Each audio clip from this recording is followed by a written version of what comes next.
जय हिंद। मैं अंकित, आप सबका एक इंग्लिश में बहुत बहुत स्वागत है।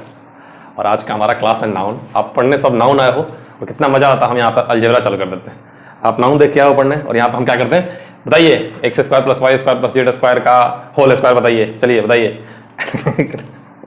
खैर चलिए, नाउन में पढ़ाई करते हैं हम लोग, बहुत ही अच्छा से हम लोग पढ़ाई करेंगे। और जितना अच्छा रिसोर्स अवेलेबल है मार्केट में, जितना भी, वो सारे रिसोर्स से हमने बहुत अच्छे से जो भी आपके उपयोग में है उसको हमने रखा हुआ है इस क्लास में। ठीक है, इस लेक्चर में वो सारे रूल्स रखे गए हैं।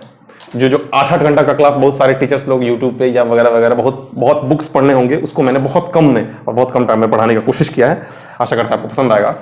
नाउन में देखिए, नाउन को बहुत तरीकों से डिवाइड करने का बताया गया है, मतलब काइंड ऑफ बहुत सारे। जैसे नाउन में एक जेंडर पे होता है, एक केस पे होता है, एक नंबर से होता है डिवीजन। नाउन कितने प्रकार के होते हैं, इस टाइप की चीज। नाउन है क्या? नाउन किसी ऑब्जेक्ट को कहते हैं हम लोग। ठीक है, आराम से पढ़िए, कोई हड़बड़ी की बात नहीं है।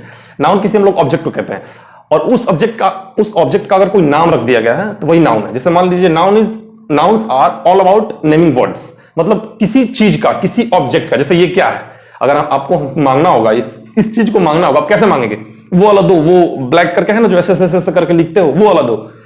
नाम इसका है ना कुछ, इसका नाम है पेन या मार्कर। तो आप इसको क्या बोलेंगे कि मार्कर आप मुझे दीजिए। तो पेन क्या हुआ? पेन एक नाउन हुआ। मार्कर क्या है? नाउन है। ठीक है, तो यही हम आपको बताना चाहते हैं कि कोई भी ऑब्जेक्ट मतलब कोई चीज, सामान, कोई थिंग। तो नाउन क्या है? एक किसी ऑब्जेक्ट का रखा हुआ नाम है। मतलब nouns are all about naming words. किसी चीज का नाम, किसी भी चीज के नाम को हम लोग नाउन कहते हैं। बस सिंपल सी बात है, कोई भी चीज हो। जैसे मेरा नाम अंकित है, तो अंकित क्या हुआ? एक नाम है। तो नाम क्या है? नाउन है। ठीक है, ऐसे इसी चीज को समझे। देखिए, अगर इसको सबसे आसान तरीका में दो तरीकों से इसको हम लोग देखते हैं। देखिए, आसान तरीका से आपको बता रहे हैं। पहला, एक होता है काउंटेबल नाउन, एक काउंटेबल नाउन, और एक होता है अनकाउंटेबल नाउन। एक होता है काउंटेबल, एक होता है अनकाउंटेबल। काउंटेबल के अंदर कौन कौन से आते हैं? एक होता है प्रॉपर नाउन, एक होता है कॉमन नाउन, और एक होता है कलेक्टिव नाउन। ठीक है, काउंटेबल के अंदर ये तीनों आते हैं। ठीक है, proper noun, common noun, collective noun. और अनकाउंटेबल के अंदर कौन से आते हैं? एक होता है मटेरियल नाउन, और एक होता है एब्स्ट्रैक्ट नाउन। ठीक है, यही तरीका से आपने शुरू से पढ़ा होगा, बचपन से आप पढ़ते आ रहे होंगे कि नाउन 5 प्रकार के होते हैं: proper, common, collective, material, abstract. तो देखिए, ये जो है ना, ये काउंटेबल, अनकाउंटेबल, ये क्या है? एक नंबर है। मतलब नंबर नहीं दिख रहा है, काउंट किया जा सकता है और जो काउंट नहीं किया जा सकता है। तो नाउन को हम लोग नंबर के आधार पर ऐसे बांटते हैं। एक काउंटेबल आता है, काउंटेबल के अंदर ये तीनों आते हैं, मतलब ये तीनों को हम लोग काउंट कर सकते हैं। और ये क्या है? अनकाउंटेबल है। मतलब मटेरियल और एब्स्ट्रैक्ट क्या होते हैं? अनकाउंटेबल नाउन होते हैं। अब इसमें देखिए क्या होता है। जैसे प्रॉपर नाउन किसको कहते हैं? देखिए, इसमें हम आपका समय बर्बाद नहीं करेंगे, कम टाइम में ज्यादा से ज्यादा समझाने का प्रयास करें। देखिए, प्रॉपर मतलब किसी भी व्यक्ति का या किसी स्थान का नाम, इत्यादि इत्यादि। देखिए, जैसे धोनी क्या है? धोनी एक प्रॉपर नाउन है। लिखेंगे तो बहुत सारा भर जाएगा, समझिए। प्रॉपर नाउन में देखिए, आपको उदाहरण बताया। जैसे धोनी क्या है? एक प्रॉपर नाउन है। अगर धोनी को हम लोग नहीं, अगर मान लो धोनी एक प्लेयर है, क्या है? प्लेयर है, तो प्लेयर क्या हुआ? कॉमन नाउन हुआ। धोनी एक प्रॉपर नाउन है, प्लेयर एक कॉमन नाउन है, और सारे प्लेयर मिलकर क्या बनाते हैं? एक टीम बनाते हैं। तो टीम क्या हुआ? एक कलेक्टिव नाउन। हम आसान तरीका में आपको समझा रहे हैं। जैसे मान लीजिए रोहन क्या है? रोहन एक नाम है, तो वो एक प्रॉपर नाउन है। रोहन अगर मान लीजिए काम करता है, तो रोहन क्या है? सोल्जर है। मतलब मान लीजिए आर्मी मैन है, तो वो रोहन क्या है? एक सोल्जर है। तो सोल्जर क्या हुआ? एक कॉमन नाउन हुआ। और कलेक्टिव नाउन क्या होगा? आर्मी होगा। मतलब सारे सोल्जर मिलकर एक आर्मी बनाते हैं, तो वो क्या होगा? कलेक्टिव नाउन होगा। आशा करता आप समझ पा रहे हैं मेरी बात को। रोहन प्रॉपर नाउन हुआ, वो आर्मी में है, तो मतलब वो कॉमन नाउन है, वो क्या है? एक सोल्जर है। और सोल्जर मिलकर क्या बनाते हैं? सारे सोल्जर मिलकर एक आर्मी बनाते हैं, तो कलेक्टिव नाउन हुआ। मटेरियल नाउन में क्या होता है कि मटेरियल नाउन, देखिए, अनकाउंटेबल नाउन के पहले हम लोग कोई न्यूमेरिकल वर्ड्स नहीं लगाते हैं, हम इसको समझा देते हैं कुछ देर के बाद। ये आपको समझ में आ गया काउंटेबल नाउन। अनकाउंटेबल को समझ लीजिए पहले, इसके बाद हम आपको मटेरियल के डीप में बता देंगे थोड़ा सा। मटेरियल क्या होता है कि कोई भी वर्ड जिसको हम लोग काउंट नहीं कर सकते। जैसे वाटर क्या है? मटेरियल नाउन है। वाटर क्या है? मटेरियल नाउन है। वाटर को आप लोग काउंट नहीं कर सकते, तो वाटर मटेरियल नाउन है। और एब्स्ट्रैक्ट नाउन, जैसे मान लीजिए इसमें बहुत सारा हो गया, ऑयल हो गया, या फिर बहुत सारी चीजें हैं जो मटेरियल है, जिसको हम लोग काउंट नहीं कर सकते, वो मटेरियल नाउन हुआ। और एब्स्ट्रैक्ट है, जिसको हम लोग सिर्फ फील कर सकते हैं, टच नहीं कर सकते हैं। जैसे मान लीजिए कोई गुस्सा है, तो गुस्सा है तो वो क्या है? उसके बाद एंगर है, तो गुस्सा है, तो गुस्सा को क्या करेंगे? आप फील कर सकते हैं। तो एब्स्ट्रैक्ट को हम लोग सिर्फ फील कर सकते हैं, ठीक है, ये इंटेंजिबल होता है, मतलब इसको टच नहीं किया जा सकता है, इसको हम लोग छू नहीं सकते हैं, सिर्फ महसूस किया जा सकता है, तो उसको क्या कहते हैं हम लोग, एब्स्ट्रैक्ट नाउन कहते हैं। तो इसको फील किया जाता है, जैसे मान लीजिए कोई गुस्सा है, तो ऐसा आप नहीं करेंगे उसको छू के बोलेंगे कि छू के बता, छू दिए, हाँ ये गुस्सा है, छू के आपको पता चलेगा कि रुको हम तुमको छू के बता देंगे तुम गुस्सा हो कि नहीं हो, ऐसा नहीं होता है ना। आप फील करना पड़ेगा, चेहरा दिखेंगे, थोड़ा सा उसका चेहरा पढ़ेंगे, उसके बाद आपको रियलाइज होगा कि अरे ये तो गुस्सा हो गया, क्या बात है, ठीक है। तो ये यही बात है। अब देखिए मटेरियल नाउन में थोड़ा सा क्या है कि इसको हटा देते हैं। मटेरियल नाउन में क्या है कि हम लोग ऐसे नहीं लिख सकते हैं कि गिव मी 2 वाटर, ऐसे लिख सकते हैं आप कि गिव मी 2 वाटर, 2 वाटर, ऐसे आप नहीं लिख सकते। मटेरियल नाउन के लिए बता रहे हैं, आप ऐसे नहीं लिख सकते, आपको लिखना होगा कि गिव मी 2 के बाद कोई मेजर या कोई वेट लगाना होगा। मतलब आप ऐसे डायरेक्ट, मैंने क्या बोला, अनकाउंटेबल नाउन के जस्ट पहले हम लोग कोई भी न्यूमेरिकल वर्ड्स नहीं लगाते, मतलब 2 वाटर, 3 राइस, 10 राइस नहीं बोल सकते हैं। राइस क्या है, चावल क्या है, मटेरियल नाउन है, तो आप ऐसे नहीं बोल सकते कि गिव मी 10 राइस, आप ऐसे बोल सकते हैं give me 10 KGs of rice. इसको भी आप ऐसे बोल सकते हैं give me 2 cup of water, 2 cups of water आप मान सकते हैं ऐसे करके, ठीक है, या फिर 2 लीटर्स ऑफ वाटर ऐसे करके आप बोल सकते हैं। तो इतना आपको समझ में आ रहा होगा कि ये मटेरियल नाउन में क्या आता है। एब्स्ट्रैक्ट में फीलिंग हो गया, जैसे सैड है कोई, सैडनेस हो गया, हैप्पीनेस हो गया, कोई खुश है, तो ऐसा आप छू के नहीं बताएंगे ना, कि छू के बता दे रहे हैं, छू के हाँ पता चला तुम खुश हो, तो कैसे पता चला भाई, छू के पता चला। ये ठीक है। एक क्वेश्चन देखिए आपको, इसमें एक बहुत ही आसान तरीका मैंने समझाने का रखा हुआ है कि काउंटेबल नाउन हम लोग उसको बोलते हैं जिसके पहले हम लोग क्या लगा सके, मेनी लगा सके, मेनी। काउंटेबल नाउन के पहले हम लोग मेनी लगा सकते हैं, और अनकाउंटेबल नाउन के पहले हम लोग क्या लगा सकते हैं, मच लगा सकते हैं। जैसे कोई मान लीजिए बहुत खुश है, तो I am very much happy होगा कि वेरी मेनी हैप्पी होगा। तो मेनी किस में लगता है, काउंटेबल में लगता है, और मच किस में लगता है, अनकाउंटेबल में लगता है। एक क्वेश्चन देखिए क्या लिख रहा है आपको कि they don't have much time to go या many time to go. Question इस पे समझने की कोशिश करिए, मैं आपको जो बता रहा हूं उस बात को समझिए। They don't have much time to go होगा या many time to go. Time क्या है, टाइम क्या है, अनकाउंटेबल है, इसको काउंट नहीं किया जा सकता, मतलब ये ग्रामर के टर्म में इसको अनकाउंटेबल में रखा गया है। तो अनकाउंटेबल के पहले क्या आता है, मच आता है, और काउंटेबल के पहले क्या आता है, मेनी आता है। ठीक है, याद करने का तरीका बता रहे हैं आपको। कभी भी याद करें कि काउंटेबल मेनी वाले को बोलते हैं और अनकाउंटेबल मच वाले को बोलते हैं। ठीक है, तो इसको हमेशा याद रखें, जैसे COUNT और ये होता है अनकाउंटेबल, सी याद करने के लिए बता रहे हैं। ठीक है, तो टाइम क्या है, तो यहां पे ऑप्शन क्या होगा कि दे डोंट हैव, क्या होगा, मेनी टाइम टू गो होगा, मच टाइम, मच होगा। क्यों मच होगा, क्योंकि मच अनकाउंटेबल है, तो टाइम हमारा क्या है, अनकाउंटेबल, इसलिए यहां पे क्या होगा, मच। तो हमारा आंसर क्या होगा, मच होगा। अब देखिए इसको जेंडर के आधार पर हम लोग बांटते हैं। तो जेंडर में देखिए क्या क्या दिख रहा है आपको। एक होता है मैस्कुलिन जेंडर, हम जानबूझ के वो एडिटिंग से लिखवा रहे हैं, जानबूझ के यहां लिखेंगे, टाइम लगेगा इसलिए। देखिए तो जेंडर में क्या होता है, एक होता है मैस्कुलिन जेंडर, एक feminine gender, common gender, neutral gender. Masculine gender simple सी बात है, देखिए जेंडर में अब 4-4 घंटे का क्लास मैंने देखा है बहुत सारे टीचर्स का, 5 घंटे का, किसी का 8 घंटे का क्लास है नाउन, बेसिक नाउन के लिए।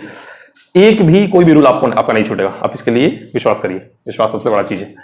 ये मैस्कुलिन जेंडर में वो लोग क्या पढ़ाए हैं, जैसे जेंडर वो लोग पढ़ाए 2 घंटा, अरे जेंडर अजीब हाल है। जैसे मान लीजिए एक दिख रहा आपको मैस्कुलिन जेंडर, उसमें बॉय आता है, जैसे जो भी मेल है उसके लिए मैस्कुलिन जेंडर यूज किया, जैसे बॉय।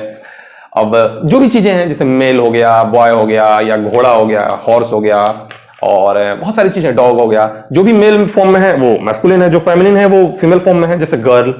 जैसे बॉय क्या होगा, मैस्कुलिन हो गया, गर्ल क्या होगा, फेमिनिन हो गया। अब ये दोनों क्या है, पर्सन है, तो पर्सन क्या हो गया, कॉमन जेंडर हो गया। न्यूट्रल जेंडर तो बोलते हैं किसी भी निर्जीव वस्तु, ठीक है, नॉन लिविंग थिंग्स को न्यूट्रल बोलते हैं, जैसे ये पेन हो गया, ये बोर्ड हो गया। तो जेंडर को हम लोग, इस नाउन को हम लोग जेंडर के आधार पर बांटते हैं। ठीक है, अलग अलग तरीकों से बांटा गया है, जैसे मैंने पहले बताया वो काउंटेबल, अनकाउंटेबल, वो उस आधार पर बांटा गया है, नंबर के आधार पर। फिर जेंडर के आधार पर ऐसे बांटा गया है कि कुछ मैस्कुलिन है, कुछ फेमिनिन है, कुछ कॉमन है, और कुछ न्यूट्रल है, जैसे टेबल जो भी है, चेयर, पेन वगैरह वगैरह। ठीक है, अब वो लोग क्या किए हैं, कुछ टीचर्स लोग इसी को खूब पढ़ा है। बॉय के लिए अब यहां पे लिख देंगे कि चलिए बताइए मुर्गी क्या है, मुर्गी क्या है, मुर्गी क्या है, तो लोग बोलेंगे हाँ मुर्गी फेमिनिन है, चलिए ठीक है। मुर्गा क्या है, तो मुर्गा, यही मतलब यही रह गया ना कि अब यही आपको पढ़ाया जाए और आपका टाइम खराब किया जाए।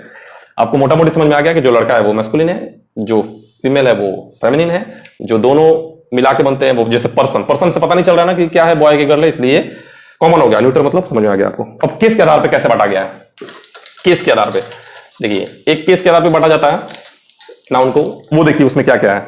एक है नॉमिनेटिव केस, एक होता है ऑब्जेक्टिव, एक पॉजिटिव, एक वोकेटिव। ठीक है, क्या क्या होता है देखिए, इसको हटा देते हैं ना। जैसे Ram gave a pen, Ram gave a pen, इसमें मतलब देखिए, इसमें जो राम है वो उसने पेन दिया।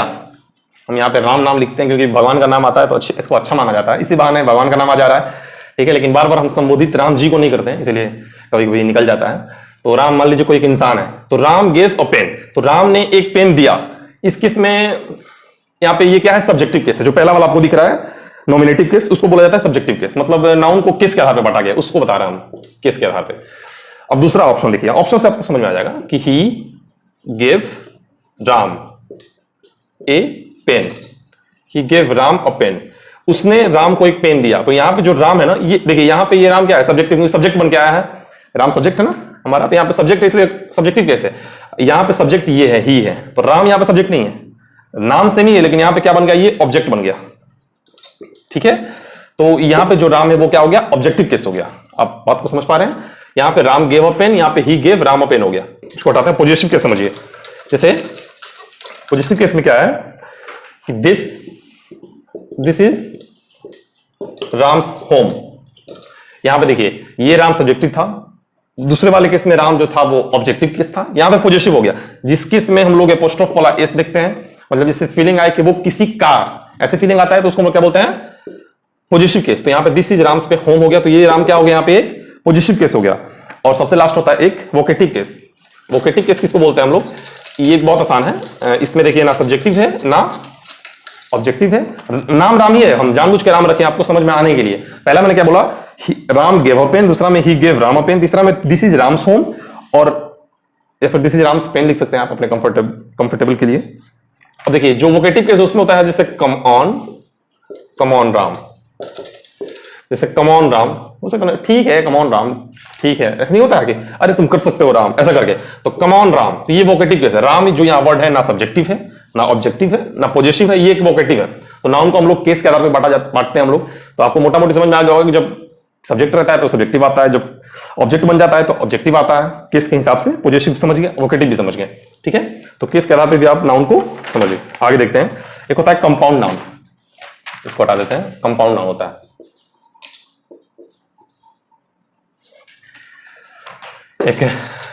एक बात याद आ रही है, थोड़ी हंसी वाली बात है कि एक मैडम को बहुत आदत था, उनको इंग्लिश का भूत सवार था, इंग्लिश की मैडम थी पढ़ाने वाली, तो बहुत इंग्लिश पढ़ाने में उनका मन लगता था। तो लड़का जा रहा था टॉयलेट, वॉशरूम जा रहा था, तो लड़का बोला कि can I go to toilet ma'am, लड़का ने बोला, तो मैम इधर से बोल रही है कि मे आई मैम के भूत सवार था, मैम को इंग्लिश पढ़ाने को, मे आई, लड़का बोल रहा है कि मैम आप भी चलोगी मेरे साथ जिसको समझ में आ गया उसको हंसी जरूर आया होगा, जिसको समझ में नहीं आया उसको हंसी नहीं आएगा, और क्या बात है। कंपाउंड नाउन में देखिए, कंपाउंड नाउन ऐसा है, एक्चुअली मैम बताना चाहती है कि कैन आई यूज नहीं किया जाता है, मे आई यूज करो, मैम कहना चाहती हैं। और यहाँ मे आई का मतलब हो गया कि मैं भी चलूं, इसलिए ये हंसने वाली बात है, और आप हंसिए। कब हंसेंगे आप लोग, ये देखिए कंपाउंड नाउन क्या होता है कि कोई भी दो नाउन या दो से ज्यादा नाउन इकट्ठा हो जाए वो कंपाउंड नाउन कहलाते हैं। जैसे सन इन लॉ, दामाद जी, ठीक है, ये हो गया जी, ये दा मादा ठीक है, सन इन लॉ, ठीक है। तो सन और लॉ दोनों मिलके क्या बन गए, कंपाउंड नाउन बन गए। सिंपल सी बात है, जैसे स्टेप ब्रदर, तो स्टेप ब्रदर, स्टेप एक नाउन, दो नाउन मिल गया, क्या बन गया, कंपाउंड नाउन बन गया। कभी भी एक चीज इसमें आप ध्यान रखें कि कंपाउंड नाउन में कभी आप जब प्लूरल बनाएं, इसमें कंपाउंड नाउन से ज्यादा कुछ है नहीं, जो हम पढ़ा रहे हैं आप पढ़िए, बहुत मजा आएगा आपको, बहुत अच्छा लगेगा आपको। कंपाउंड नाउन में जो है उसमें प्लूरल बनाने में थोड़ा सा दिमाग लगाना पड़ता है। इसमें रूट वर्ड्स देखा जाता है, मतलब जो वर्ड्स, जैसे मान लीजिए वर्ड है, तो इसमें इंपॉर्टेंट क्या है, सन इंपॉर्टेंट है कि लॉ इंपॉर्टेंट है, आपको इंपॉर्टेंस समझना होगा, क्या उसमें इंपॉर्टेंस क्या है, तो सन है, मतलब बात तो यहाँ पे मेन सन ही है ना, रूट इसी को बोला जाता है। जो इसमें रूट वर्ड है उसी को प्लूरल बना के पूरे के पूरे वर्ड्स को प्लूरल बनाया जाता है। आप समझने की कोशिश करें क्या कहना चाहते हैं। जैसे देखिए सन इन लॉ मतलब एक दमाद, अगर मान लीजिए बहुत सारे दमादा हैं, किसी का होगा 10-20 लड़की होगी किसी की, तो मान लीजिए बहुत सारे दमादा हैं, वहां पे क्या लगेगा, सन इन लॉज लगाएगा, मतलब आप लगाएंगे सन इन लॉज, आप लगाएंगे क्या लगाएंगे बताइए, नहीं। यहां पर रूट वर्ड क्या है, देखिए पहली बात, ऐसा कोई नियम नहीं है कि जिससे हम आपको बता दें कि रूट वर्ड ऐसे होता है, लाल कलर का दिखता है, ऐसे आपको नियम बता सकते हैं कि आप जब भी बुक में देखेंगे तो रूट वर्ड लाल कलर का लिखा होगा, बाकी सब ब्लैक लिखा होगा, ऐसा नहीं होता। आपको फील करना होगा, समझना होगा कि इसमें इंपॉर्टेंट क्या है। जैसे मान लीजिए चीफ मिनिस्टर है, चीफ मिनिस्टर,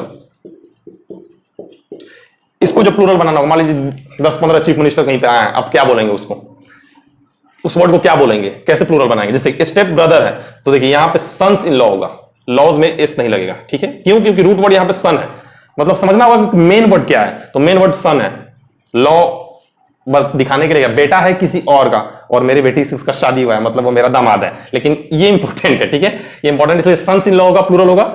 अगर मान लीजिए बहुत सारे सौतेले भाई हैं, स्टेप ब्रदर है मतलब एक सौतेला भाई, लेकिन बहुत सारे हैं, उसके लिए क्या होगा, उसके लिए होगा स्टेप्स ब्रदर होगा क्या, नहीं होगा, क्योंकि ब्रदर यहां पे मेन जो है वर्ड ब्रदर है, मेन क्या है, ब्रदर है, इसलिए स्टेप ब्रदर्स होगा, स्टेप्स नहीं होगा, स्टेप ब्रदर्स होगा। समझ पा रहे हैं आप। जैसे मान लीजिए चीफ मिनिस्टर है, तो चीफ मिनिस्टर बहुत सारे आए हैं, तो ऐसे नहीं आप लिख सकते हैं कि चीफ मिनिस्टर, नहीं लिख सकते हैं। देखिए हम आपको क्या दिखाना चाहते हैं, ये दिखाना चाहते हैं कि कंपाउंड नाउन का कोई नियम नहीं होता है कि हर एक वाले के लास्ट में आप एस लगा दें या फिर हर एक वाले के पहले में आप एस लगा दें। देखिए इसमें पहले में एस लगा है, इसमें बाद वाले में एस लगा है, ठीक है, तो ऐसा रूल नहीं है कि आप पहले वाले में एस लगाएंगे, यहां पे एस लगा देंगे गलत हो जाएगा, इसलिए रूल नहीं है, रूट वर्ड समझना होगा। चीफ मिनिस्टर, चिप्स नहीं होगा, चीफ मिनिस्टर्स होगा, ठीक है। तो कंपाउंड नाउन हो गया स्वाहा, खत्म हो गया। अब देखिए, अब एपोस्ट्रोफ एक ऐसा टर्म है जिसका हाल हो गया है एक क्रिकेटर हमको याद आ रहे हैं, नाम उनका लेने ही वाले थे, लेकिन अच्छा हुआ नहीं लिए, बहुत अच्छा किए, वरना क्या पता उनको गुस्सा आ जाता। एक क्रिकेटर है, उनको कहीं ठिकाना नहीं है, समझ में नहीं आ रहा है वो कहां जाए, किस टीम से जाके खेलें, ठीक है, तो वही हाल है। देखिए एपोस्ट्रोफ का भी वही हाल है, एपोस्ट्रोफी ये ऊपर वाले को बोलते हैं जो ऊपर लगा रहता है, इसको कहीं जगह नहीं मिला तो ये नाउन में घुस गया, मतलब लोग इसको नाउन में ही पढ़ाते हैं एपोस्ट्रोफी को, ठीक है, तो हम भी नाउन में ही पढ़ा देते हैं। अब हम इसको अलग वर्ब में क्यों पढ़ाएंगे एपोस्ट्रोफी को। देखिए इसके कुछ रूल्स होते हैं, इसको आप जान लीजिए, क्योंकि ये नाउन में ही पढ़ाया जाता है, ठीक है। देखिए शुरू में जो आपको हम पढ़ाएं, काउंटेबल अनकाउंटेबल, जेंडर के आधार पे, केस के आधार पे, और क्या था, नंबर के आधार पे, जो भी था, प्रॉपर, कॉमन, कलेक्टिव वगैरह वगैरह, वो बेसिक था। बेसिक चलते चलते चलते ये भी बेसिक ही है, लेकिन थोड़ा सा उससे अच्छा है, ठीक है। एपोस्ट्रोफी में क्या होता है कि 3-4 रूल्स हैं, वो हमने बहुत मेहनत से लिख के इकट्ठा किया हुआ है, क्योंकि मान लीजिए यूं ही अगर पढ़ाएंगे, बिना लिखे हुए पढ़ाएंगे तो पढ़ा तो सकते हैं, लेकिन सारे रूल्स नहीं पढ़ा पाएंगे, क्योंकि कुछ ना कुछ तो ध्यान से उतर ही जाएगा। टू एपोस्ट्रोफी इन रॉ, देखिए कभी भी 2 एपोस्ट्रोफी साथ में हम लोग नहीं देते हैं। जैसे आपको दिख रहा होगा कि राम्स फ्रेंड्स फादर, दिख रहा है आपको, राम्स फ्रेंड्स फादर। देखिए यहां पर राम में एस लगा है, फ्रेंड में एस लगा है, 2 एस लगातार लगा है एपोस्ट्रोफी के साथ, तो ये गलत है। यहां पे आप क्या लिखेंगे कि फादर ऑफ, इसको तरीका आप सीख लीजिए। जैसे यहां पे आपको बस दिखाना है, सोचना है कि कहना क्या चाहता है, उसका फीलिंग आप समझ गए होंगे। वो क्या कह रहा है कि राम्स फ्रेंड्स फादर, मतलब राम के दोस्त के पिता, राम के दोस्त के पिताजी, तो यहां पर बस फीलिंग आप समझ गए। अब देखिए फादर मतलब पिताजी ऑफ राम के दोस्त, राम्स फ्रेंड, देखिए ठीक है, वो फीलिंग दे रहा है, आपको समझ में आ रहा है, लेकिन ग्रामेटिकली वो गलत है, तो आपको बस फीलिंग पकड़ लेना, उसको सही बना देना। क्योंकि कभी कभी क्वेश्चन आता है, जैसे वो मान लीजिए गलत दे दिया, तो उसका सही फॉर्म क्या होगा, तो सही फॉर्म ये होगा, उसका फीलिंग क्या है, हम जानबूझ के बता रहे हैं, आप समझ लीजिए इस बात को। उसका फीलिंग है कि राम के दोस्त के पिताजी, तो उसी को लिख देना है अच्छे से, पिताजी ऑफ राम के दोस्त, मतलब राम के दोस्त एक जगह लिखना है, ऑफ पिताजी मतलब पिताजी राम के दोस्त के पिताजी, ठीक है, ये सही था, ये सही है, वो गलत है। अब देखिए अगला क्या रूल है, अगला रूल है कि कभी भी हम लोग 2 चीजों को अगर अलग दिखाना चाहते हैं, तो वहां पे दोनों के लिए अलग अलग हम लोग एपोस्ट्रोफी लगाएंगे। अगर दोनों चीज किसी एक का दिखाना चाहते हैं, तो हम दोनों बार वाले में एपोस्ट्रोफी लगाएंगे। बिना एग्जांपल का आपको समझ में नहीं आएगा, आपको लगेगा कि यहाँ पे प्रवचन हो गया चालू, अब बंद करो यूट्यूब का वीडियो, चलो यहां से। देखिए दिख रहा होगा आपको क्या लिखा है कि अपूर्वा एंड आदित्याज वाइफ, दिख रहा है ना, अपूर्वा एंड, हालांकि ये बहुत ही सरकास्टिक है, आप इसको पढ़ लेंगे आपको हंसते हंसते बहुत हंसी आएगा, पेट फूल जाएगा, इसलिए पेट ना फुलाएं, बेल्ट लगा लें। अपूर्वा एंड आदित्याज वाइफ, इसका मतलब है कि अपूर्वा और आदित्य की दोनों की वाइफ सेम ही है, कलयुग में, घोर कलयुग है, ठीक है, ऐसा नहीं हो सकता, ये गलत है। अभी मैंने क्या बोला, दूसरा रूल क्या है, पहला एपोस्ट्रोफी का रूल है 2 एपोस्ट्रोफी साथ में लगातार नहीं आते हैं। दूसरा रूल क्या है कि अगर आप 2 चीजों को अलग अलग दिखाना चाहते हैं, तो दोनों के लिए एपोस्ट्रोफी आएगा। अगर दोनों चीज किसी एक का है तब, जैसे मान लीजिए यहां पर अगर अपूर्वा एंड आदित्याज होम हो सकता था, अगर वाइफ की जगह होम रहता तो सही रहता, क्यों, क्योंकि मान लीजिए दोनों का घर एक ही है, तो बाद वाले में एपोस्ट्रोफी लगा है, मतलब ये सही है। लेकिन यहाँ पे वाइफ किसी 2 लोगों की एक वाइफ नहीं हो सकती है, इन जनरल तो नहीं होती है। अगर कोई मान लीजिए ऐसा कंडीशन है कि 2 लोग कर ही लिए हैं, तो उसका तो बात ही अलग है, लेकिन इन जनरल इसको गलत माना जाएगा। तो यहाँ पे क्या होगा, यहाँ पे क्या होगा, अपूर्वा, अपूर्वाज, इसमें भी एक एपोस्ट्रोफी आएगा, अपूर्वाज एंड दूसरा क्या है? आदित्याज, आदित्याज। उसके बाद वाइफ भी प्लूरल में आएगा। ये क्या लिख दिए हम? हाँ, वाइफ्स, ठीक है। अपूर्वाज एंड आदित्याज वाइफ्स, ठीक है। इस बात को हमेशा याद रखें। अगर हम ये हटा देते हैं, ये अगर हटा देते हैं, ऐसे लिखते हैं, इसका मतलब है कि दोनों की वाइफ सेम है, तो यहां पे भी ये भी वाइफ्स नहीं होगा, वाइफ हो जाएगा। इसलिए यहां पे एस लगाना आवश्यक है। अपूर्वाज एंड आदित्याज वाइफ्स, मतलब दोनों की अलग अलग वाइफ। अगला देखिए, आपको समझ में आएगा, क्लैरिटी मिलेगा। जैसे Ram and Sita's home, sorry, Ram's and Sita's home. यहां पे हम दिखाना चाहते हैं कि राम जी और सीता जी का घर एक ही है, तो यहां पे राम्स एंड सीताज होम नहीं होगा, क्योंकि राम में भी एस लगा है, सीता में भी एस लगा है। इसका मतलब भी है कि दोनों लोगों का अलग अलग घर दिखाना चाहते हैं। गलत हो गया। यहाँ पे होम की जगह होम्स होता तो विचार किया जा सकता था कि हो सकता है दोनों लोगों का अलग अलग घर हो, लेकिन यहाँ पे दिखाने का सेंस है कि दोनों लोगों का घर सेम ही है। यहाँ पे क्या होगा? Ram and Sita's home. क्या होगा? राम एंड सीताज होम, मतलब राम जी और सीता जी का एक ही घर है, ठीक है। Ram and Sita's home. आप समझ पा रहे हैं बात को? ये एपोस्ट्रोफी का जो रूल है हम आपको बता रहे हैं, आप समझ पा रहे हैं। And the last one is apostrophe का, ये बहुत अच्छा रूल है, आपको समझना चाहिए। और and the last one is, कुछ लोगों को बड़ा कंफ्यूजन रहता है कि कुछ ये वर्ड हैं जैसे एनीबॉडी, समबॉडी, ऐसे जो भी है, मतलब बहुत सारे, जैसे anybody, somebody, anyone, anyone, everyone, someone वगैरह वगैरह। ये सबके बाद हम लोग एपोस्ट्रोफी लगा सकते हैं। बहुत सारे लोग कंफ्यूज रहते हैं, इसलिए हम बता रहे हैं स्पेशली इसको, कि कुछ लोग सोचते हैं कि इसके बाद हम लोग लगा सकते हैं क्या? बिल्कुल लगा सकते हैं। एनिमल्स लगा सकते हैं ऐसे, जैसे मान लीजिए एनिमल्स पार्टी, किसी का पार्टी होगा, दिस इज एनिमल्स पार्टी, ऐसे ऐसे करके, दिस इज एवरीवन्स पार्टी, ऐसे करके बोल सकते हैं आप। तो कुछ भी बोल सकते हैं, मतलब जो मन करे बोलिए, कोई दिक्कत नहीं है, ठीक है। तो यहाँ पे क्या होगा? आप इसके बाद एपोस्ट्रोफी लगा सकते हैं, तो संकट में ना रहें, टेंशन में ना रहें, आप इसको यूज करें। और एक लास्ट जो टर्म है वो ये है कि एपोस्ट्रोफी में कभी भी अगर लास्ट में एस आ गया, या एस वाला सेंस आ गया, एस वाला फीलिंग आ गया, तो उसके बाद हम लोग अलग तरीका से उसको लिखते हैं। बिना हम उदाहरण के नहीं समझा सकते हैं, नहीं आप समझ सकते हैं। जैसे मान लीजिए बहुत सारे लड़कों का एक हॉस्टल है, तो बॉयज होगा, जाहिर सी बात है। अब बॉयज हॉस्टल लिखना है, तो क्या ये सही है? बॉयज हॉस्टल, बताइए क्या ये सही है? बॉयज तो हो गया, बॉयज का हॉस्टल, बताइए सही है? गलत है। क्यों? क्योंकि नियम कहता है कि अगर लास्ट में एस आ गया तो सिर्फ एपोस्ट्रोफी लगा के छोड़ देना है, ठीक है। हो गया, सही हो गया, अब सही हो गया। ये ऐसे टंगा हुआ रहेगा, ऐसे पतंग टंगी रहती है हवा में, ऐसे ही टंगा हुआ है, बॉयज हॉस्टल, ऐसे चुपचाप टंगा हुआ रहेगा, और ये सही है। वही सेम हर जगह गर्ल्स लगा है, गर्ल्स हॉस्टल, तो गर्ल्स के बाद एस लगा दे, हॉस्टल। मान लीजिए हॉस्टल लिखने का आपका मन ही नहीं है, तो हम क्या कर सकते हैं? गर्ल्स पार्टी लिख लीजिए। अगर आप मना कर रहे हैं हमको लिखने से तो अलग बात है। खत्म हो गया एपोस्ट्रोफी। अब कुछ अच्छे कुछ रूल्स हैं जो हम इकट्ठा किए हैं, वो डिलीवर करना भी जरूरी है, और नहीं इकट्ठा करना किस काम का। खैर, जैसे एक बहुत अच्छा रूल है जो अगर अचानक पढ़ाते तो शायद छूट जाता। जैसे कोई भी नाउन है प्लस प्रीपोजिशन है, ठीक है, प्लस नाउन है, तो वो हमेशा क्या रहेगा? नाउन क्या रहेगा? हमेशा सिंगुलर रहेगा। सिंगुलर बोले या सिंगल बोले, क्योंकि सिंगल ज्यादा मजा दे रहा है। तो noun plus preposition plus noun, तो नाउन हमेशा क्या रहेगा? सिंगल रहेगा, सिंगुलर रहेगा। जैसे डे बाय डे, जैसे मान लीजिए यहां पे हम लिख देते हैं day, days by days. Noun, preposition, noun. ये नाउन क्या है? प्लूरल है। क्या ये सही है? अब ये मैंने बताया जो नियम, उस हिसाब से क्या है? गलत है। भावना आपने समझ लिया, लेकिन भावना से काम नहीं चलेगा, क्योंकि आप पढ़ाई कर रहे हैं तो आपको थोड़ा रूल जानने होंगे। डेज बाय डेज मतलब दिन प्रतिदिन, भावना पहुंच गया, इसका भाव हम लोग के पास पहुंच गया, फीलिंग आ गया।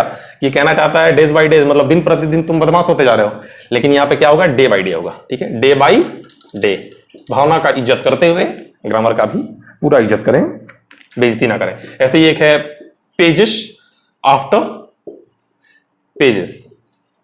जैसे मान लीजिए he reads the Ramayana pages after pages, मतलब वो रामायण पढ़ता है, he reads the Ramayana pages after pages. तो पेज आफ्टर पेज मतलब इसका मतलब है कि वो एक एक पेज पढ़ता है रामायण का, हर पेज पढ़ता है। अच्छी बात है, रामायण पढ़ रहा है। लेकिन यहां पे एस नहीं होगा, क्यों? मैंने बताया अभी, नाउन प्रीपोजिशन नाउन, हमेशा नाउन क्या रहेगा? सिंगुलर, दोनों तरफ, ठीक है। समझ पा रहे हैं आप इस बात को? समझ पा रहे हैं तो बहुत तेज हैं आप, इसको हटा देते हैं। एक बात और, हम एक बात और बोलेंगे। जैसे मान लीजिए बहुत सारे टीचर्स जो हैं वो इन सब चीजों को 4-4 घंटा 8-8 घंटा तक पढ़ाएं, जैसा कि मैंने पहले बताया, तो आप इधर उधर दिमाग ना चलाएं। मेरा एक आपसे अनुरोध है कि आप इस वीडियो को 2-3 बार देख लें। आप इस बात को समझें, हम आपके फायदे के लिए बता रहे हैं। इस वीडियो को आप 2-3 बार देख लें, 30 मिनट 35 मिनट, पता नहीं कितने मिनट का वीडियो है, क्योंकि हम तो खुद शूट कर रहे हैं। इसको ही आप 2-3 बार 4 बार देख लें, वो एनफ है, बहुत अच्छा है, बहुत पर्याप्त है। आप पूरा नाउन, कंप्लीट नाउन आपका समझ में आ जाएगा। आपको कहीं और पढ़ने की आवश्यकता नहीं पड़ेगी, ना कोई बुक से और ना कोई टीचर से। बाकी 8-8 घंटा का नाउन का क्लास, 10-10 घंटा का पढ़ा हुआ है कितने सारे टीचर्स का। अनावश्यक समय बर्बाद ना करें। देखिए, एक हाइफेनेटेड नाउन होता है। क्या होता है? हाइफेनेटेड नाउन, मतलब जिसमें हाइफन लगा है।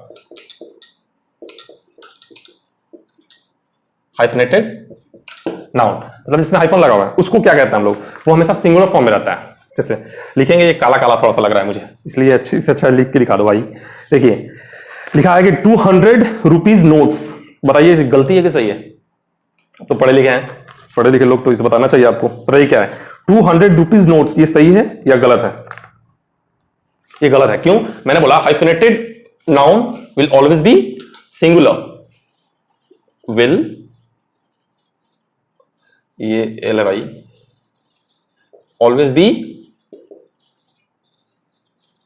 हम सिंगुलर लिखते हैं तो मन नहीं करता, लेकिन मन करता है कि सिंगल लिख दें, क्योंकि सिंगल लिखते हैं आदत हो गया है। ये 200 रुपीज नोट्स, देखिए 100 और रुपीज के बीच में हाइफन लगा है, तो वहां पे लिखा है कि हमेशा सिंगुलर रहेगा, मतलब जो एस है वो हट जाएगा, वो 200 रुपी नोट्स होगा। ठीक है, नोट में एस लगेगा, रुपी में से एस हट जाएगा। क्यों? क्योंकि मैंने बोला हाइफेनेटेड वाला सिंगुलर रहते हैं। तो 200 रुपी नोट्स, ठीक है, रुपी ऐसे हो जाएगा, RUPEE हो जाएगा। ठीक है, समझ रहे हैं आप इस बात को? समझ रहे हैं तो बहुत अच्छा कर रहे हैं। अगला यही इसी पे रिलेटेड है, हाइफेनेटेड में 5 स्टार्स होटल्स। बताइए सही है?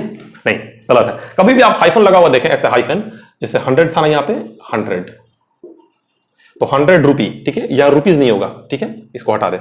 तो ऐसे ही सेम हाइफन लगा हुआ है तो 5 स्टार होटल्स होगा, 5 स्टार होटल्स। ठीक है, आप भली बात ही समझ पा रहे हैं, बहुत तेज हैं आप।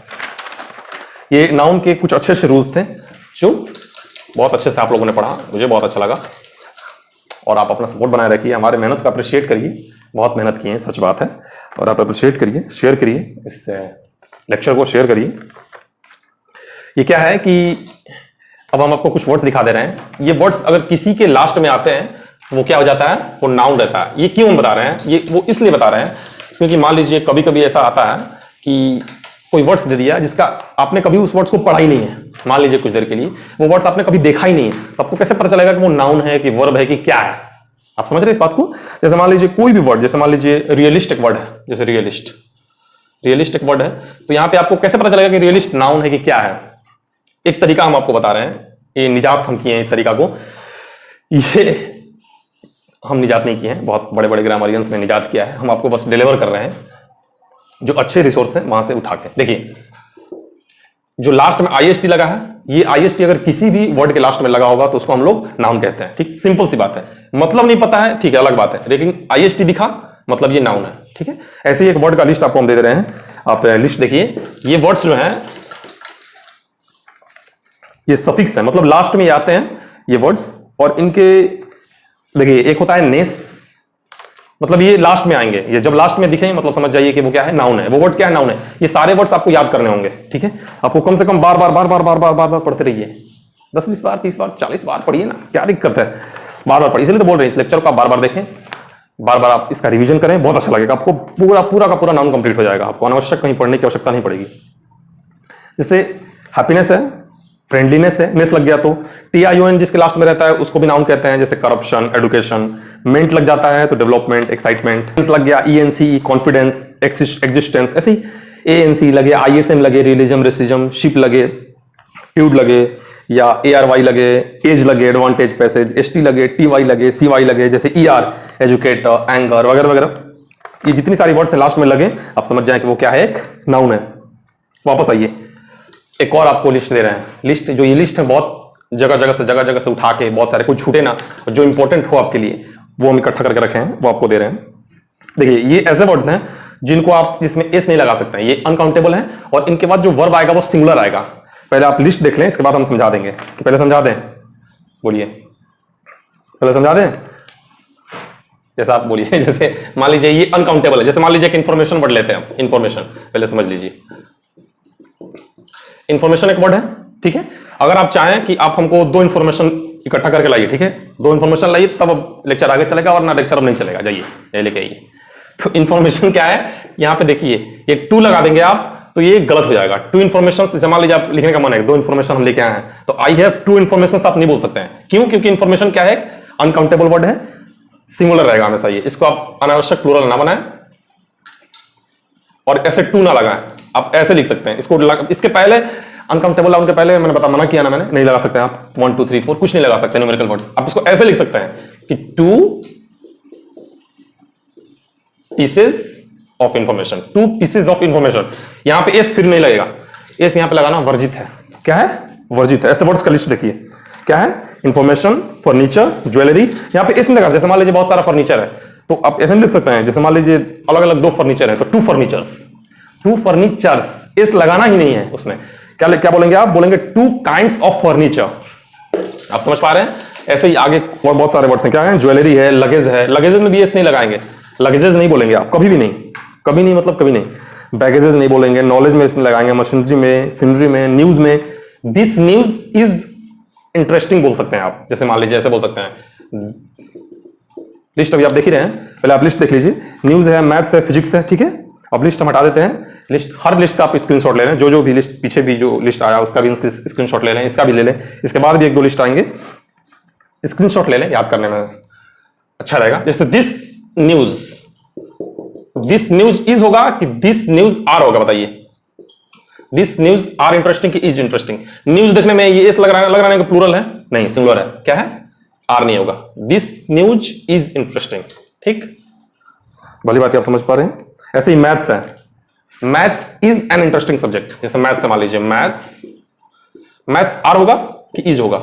Maths is an interesting subject होगा कि maths are an interesting subject होगा? मैथ्स मतलब मैथमेटिक्स भी ले लीजिए, फिजिक्स ले लीजिए, कुछ भी ले लीजिए, लेकिन यहां पे क्या होगा? इजी होगा, आर नहीं होगा। यहां पे एस लगा हुआ है लेकिन ये क्या है, यहां पे इजी लगेगा, ठीक है। इसके बाद क्योंकि ये सिंगुलर की तरह यूज किया जाता है, सिंगल है, डबल बनाने का अनावश्यक प्रयास ना करें। चलिए एक अब कुछ वर्ड्स का लिस्ट दिखा रहे हैं। ये सिंगुलर है, अनकाउंटेबल भी इसमें थे, सिंगुलर भी थे। मेरा कहने का सेंस है कि ये वर्ड्स के बाद आप, ये वर्ड्स के बाद आप क्या करें? सिंगुलर वर्ब लगाएं। एक लिस्ट, अगला लिस्ट देखिए क्या है, ये प्लूरल वर्ड्स की लिस्ट है। पहले लिस्ट देख लीजिए, इसका स्क्रीनशॉट ले लीजिए, एक दो हम समझा देते हैं मैटर क्या है, पूरा मैटर क्या है समझ लीजिएगा। तो वही हाल हो गया ना कि ऐसी कुछ चमत्कार काश हो जाती, उसकी मां मेरी सास हो जाती। अच्छा लगा? अच्छा लगा आपको ये शायरी? ये प्लूरल वर्ड्स में देखिए क्या है, थैंक्स, जैसे थैंक्स पहले आप देख लीजिए, उसके बाद हम समझा देंगे। थैंक्स है, ग्लासेस है, इसमें एस लगेगा ही लगेगा। आप एस हटाने का अनावश्यक कोशिश ना करें, बिना मतलब का आप घसीटे जाएंगे। थैंक्स में लगा है, उसको हटाए ना। ग्लासेज में लगने दीजिए लास्ट में। स्पेक्टिकल्स हैं, अर्निंग्स हैं, वेजेस हैं, दिहाड़ी, वेजेस मतलब दिहाड़ी मतलब मजदूरी, वेजिटेबल्स, ट्राउजर्स, सीजर मतलब सीजर्स एस लगाना है उसमें, कैंची, सराउंडिंग्स, फेटर्स, आर्म्स, आर्म्स मतलब दान, फेटर्स मतलब होता है वो जंजीर, बिलोंगिंग मतलब सामान, उसमें भी एस लगेगा। फायरवर्क्स मतलब पटाखा, और कॉन्ग्रेचुलेशंस में भी एस लगेगा। कॉन्ग्रेचुलेशंस में बिना एस लगाए कभी बोलने का अनावश्यक कोशिश ना करें, गलत हो जाएंगे आप, ठीक है। लिस्ट का आप स्क्रीनशॉट ले लें। अब इसको हम हटा देते हैं और आपको समझा देते हैं। जैसे हटाइए, जैसे देखिए आप ऐसे, माई थैंक इज फॉर यू, मेरा थैंक आपके लिए है, माई थैंक इज फॉर यू। क्या सही है? लग रहा है आपको? नहीं, बिल्कुल नहीं। यहां पे थैंक्स लगाना होगा और इसको आर लिखना होगा, क्योंकि मैंने बोला अभी जो मैंने लिस्ट दिया ये हमेशा प्लूरल रहते हैं, ये प्लूरल वर्ड्स हैं, तो my thanks are for you होगा, ठीक है। यहां से एस आप हटा ही नहीं सकते हैं, थैंक में एस लगाना ही होगा आपको जब आप नाउन की तरह यूज करेंगे, ठीक है। देखिए तो आप सोच रहे हैं कि तब थैंक यू कैसे हो जाता है? थैंक यू होता है ना, हट जा भाई, थैंक यू होता है ना, थैंक यू। तो यहां पे थैंक कैसे आ गया? एस क्यों नहीं आया? आप सही बोल रहे हैं। तो यहां पे थैंक यू क्या है? थैंक क्या है? वर्ब है। पूरा समझ लें यार, उसके बाद आपत्ति करें बातों पे। थैंक यू मतलब आपको मैं धन्यवाद देता हूं, तो थैंक यहां पे क्या है? एक वर्ब है। थैंक वर्ड जो है वो वर्ब है और नाउन भी है। जब ये नाउन बन के आएगा अपने साथ एस लेके आएगा। समझ पा रहे हैं आप इस बात को? कॉन्ग्रेचुलेशन वाला भी वही हाल है, आई कॉन्ग्रेचुलेटेड हिम, वहां पे आप कॉन्ग्रेचुलेटेड बोल दिया क्योंकि वहां पे वो कॉन्ग्रेचुलेशन जो वर्ड है वो वर्ब की तरह यूज किया है। वही हाल यहां पे है, thank you, I thanked him, ऐसे भी हो सकता है, आई थैंक्ड हिम। तो जब वर्ब बनेगा तब इसका अलग बात है, लेकिन हम यहाँ पे क्या पढ़ रहे हैं? नाउन पढ़ रहे हैं। तो नाउन जब रहेगा तब ये प्लूरल ही रहेगा, my thanks are for you. यही सेम हाल है कॉन्ग्रेचुलेशन के लिए। सिर्फ कॉन्ग्रेचुलेशन अगर मान लीजिए कोई बोल रहा है कि my congratulation, my congratulation for you, तो वो गलत बोल रहा है। कॉन्ग्रेचुलेशंस, मान लीजिए ऐसे कोई बोल रहा है कि माई कॉन्ग्रेचुलेशंस इज विद यू, मेरा कॉन्ग्रेचुलेशन आपके साथ है। मान लीजिए कुछ देर के लिए अगर कोई ऐसे बोल रहा है, इसको हटा भाई, साफ साफ देखने दे। माई कॉन्ग्रेचुलेशन इज विद यू, ठीक है, गलत है। यहां पे एस नहीं लगाया ना, एस लगाइए और इसको आर बनाइए। माई कॉन्ग्रेचुलेशंस आर विद यू, समझ पा रहे हैं इस बात को? माई कॉन्ग्रेचुलेशंस आर विद यू, ऐसे होता है। तो ये जितने सारे वर्ड्स थे ये हमेशा प्लूरल ही रहेंगे, आप अनावश्यक प्रयास ना करें। और ये हमारा रहा लास्ट एक लिस्ट है और हम लोग लास्ट में ही पहुंच चुके हैं। अगर आप यहां तक पढ़ाई किए हैं मतलब आप बहुत अच्छे पढ़ने में हैं और आपको बहुत मन लगता है पढ़ाई में। आप हमेशा खुद पर विश्वास रखें।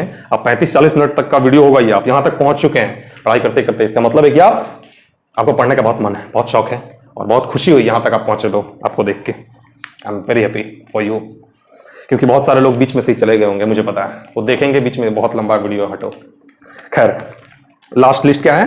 बोथ, मतलब ये जो वर्ड है ये दोनों टर्म में हम लोग यूज कर सकते हैं। जो लास्ट लिस्ट है क्या है? Team, fish, deer, ship, series, species, crew, jury, aircraft, council, innings. ठीक है, लास्ट क्या है? इनिंग्स है। ये वर्ड्स जो है, ये वर्ड्स को हम लोग सिंगुलर में भी यूज कर सकते हैं और प्लूरल में भी यूज कर सकते हैं। कैसे? आप इसका पहले स्क्रीनशॉट ले लें और उसके बाद हम बताते हैं आपको कैसे। मतलब ये वर्ड्स ऐसे हैं कि परिस्थिति के हिसाब से इनको हम लोग चेंज कर सकते हैं। आप समझ पा रहे हैं? जैसे देखिए, जैसे this web series is very fantastic, ऐसा बोल सकते हैं। दिस वेब सीरीज इज, यहां पे आप लिख सकते हैं, या फिर आप जब चाहें ऐसे भी लिख सकते हैं कि दिज सीरीज, दिज वे बता देते हैं, सीरीज आर लिख दीजिए, मेरा मन।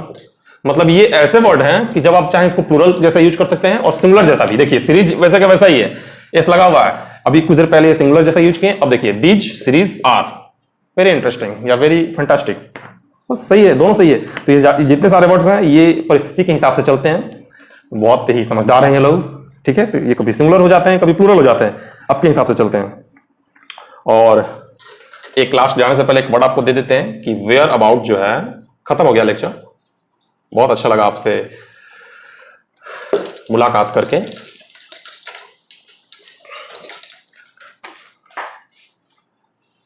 बहुत एक संस्कृत का टर्म है, मुझे याद आ रहा है। बहुत सारे लोग बोलते हैं कि अहिंसा परमो धर्म, मतलब अहिंसा परम धर्म है। सही बात है, लेकिन उसके आगे वाला नहीं बताते हैं वो लोग। मुझे अचानक से याद आया, मुझे लगा कि जब अंदर से जागरूक हो रहा है तो मुझे बता देना चाहिए। अहिंसा परमो धर्म सही है, लेकिन उसके आगे वाला वर्ड है धर्म हिंसा तथैव च, मतलब धर्म के लिए किया गया हिंसा उससे भी अच्छा है। अहिंसा बहुत अच्छी बात है, लेकिन धर्म के लिए किया गया हिंसा, धर्म हिंसा तथैव च। देखिए इंग्लिश पढ़ने आए थे, यहाँ पे तो महाभारत की ज्ञान दी जा रही है। वेयर अबाउट कोई वर्ड नहीं यूज किया जाता है, वेयर अबाउट्स होता है, ठीक है। वेयर अबाउट्स मतलब होता है पता, ठिकाना, चोर का, गुंडा का होता है। वेयर अबाउट एड्रेस कोई बोलते हैं हम लोग, ये भी एक एड्रेस ही है, ठीक है, एड्रेस के जैसा ही काम करता है, लेकिन लास्ट में एस आता ही आता है। एक यूं ही वर्ड आया, याद आया, मुझे सोचा बता देना चाहिए आपको। गला भरा है कब से पढ़ाते पढ़ाते आपको, क्योंकि मैंने ये जो लेक्चर लिया है लगातार लिया है, ठीक है। आपको इंफॉर्मेशन दे देते हैं, बीच में मैंने कोई कट नहीं लिया है। तो एड्रेस कोई वेयर अबाउट बोला जाता है, लास्ट में एस लगाना आवश्यक है। वेयर अबाउट्स बोले ठिकाना को बोलते हैं हम लोग, कि वही जो बोले कि ऐसी कुछ चमत्कार काश हो जाती, उसकी मां मेरी सास हो जाती। ऐसे कोई शायरी बने तो बनाइए और सपोर्ट बनाए रखिए, शेयर करिए, अपना समर्थन बनाइए, बहुत अच्छा पढ़ाई करिए।